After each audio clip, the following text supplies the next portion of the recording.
যাদবপুর বিশ্ববিদ্যালয়ে ছাত্র সংঘর্ষকে কেন্দ্র করে উত্তেজনার মাঝেই যাদবপুর ক্যাম্পাসের ভিতরে ও বাইরে রাষ্ট্রবাদ প্রতিষ্ঠা করার কথা আগেই জানিয়েছিলেন মুখ্যমন্ত্রী শুভেন্দু অধিকারী। ঠিক সেই মতন আজ অর্থাৎ রাখির দিনে যাদবপুর 8B বাস স্ট্যান্ডে 10,000 কণ্ঠে বন্দে মাতরম গান গাওয়ার কর্মসূচির কথাও তিনি জানিয়েছিলেন এবং আজ বিকাল 5টা নাগাদ তিনি নিজে আসবেন এবং একাধিক ব্যক্তিবর্গরাও কিন্তু আজ এই অনুষ্ঠানে অংশগ্রহণ করবেন। ঠিক সেই মতন আমরা দেখতে পাচ্ছি যে মঞ্চ যেমন তৈরি হয়েছে ঠিক তার পাশাপাশি বিশাল একটি র্যাম্প তৈরি হচ্ছে। তবে যাদবপুর বিশ্ববিদ্যালয়ের একেবারে মেন ক্যাম্পাসের বাইরে যদি ছবিটা আমরা দেখি ঠিক একটু অন্যরকমই, কারণ এই মুহূর্তে 4 নম্বর গেটের সামনে আমরা দাঁড়িয়ে রয়েছি। শুধু 4 নম্বর গেট বলেই নয়, যাদবপুর ক্যাম্পাসের চারিদিকে যে সমস্ত গেট রয়েছে সমস্ত গেটেই কিন্তু ইতিমধ্যে পড়ে গিয়েছে তালা। সেই ছবিটা স্পষ্ট দেখতে পাচ্ছেন এবং গেটের বাইরে একাধিক পুলিশ কর্মী কিন্তু মোতায়েন করা হয়েছে এবং র্যাবও কিন্তু মোতায়েন করা হচ্ছে। শুধু তাই নয়, আমি একটু রণদীপকে আরো একটু ছবিটা দেখানোর জন্য অনুরোধ করব যে যাদবপুর ক্যাম্পাস থেকে যদি একটু দূরত্বে যায়, অর্থাৎ মাত্র 100 মিটার দূরত্বে, সেখানেও কিন্তু একটা ব্যারিকেড লাগানো হয়েছে।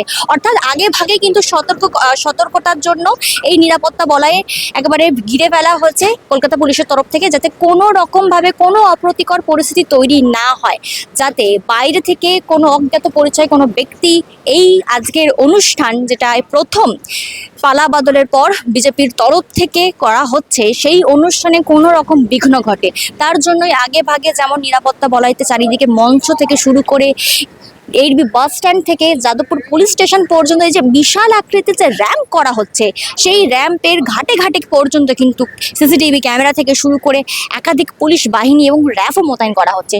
সব মিলিয়ে আজকের অনুষ্ঠান 10,000 কণ্ঠে বন্দে মাতরম গান গাওয়ার এই কর্মসূচিকে ঘিরে নিরাপত্তা বলয় একেবারে মুড়ে ফেলা হয়েছে। মুখ্যমন্ত্রী শুভেন্দু অধিকারী এর আগে তিনি জানিয়েছিলেন যে যাদবপুর বিশ্ববিদ্যালয়ের ক্যাম্পাসের ভিতরে বন্দে মাতরম গান গাইতে দেওয়া হয় না, তবে আজাদি স্লোগান ওঠে বারংবার।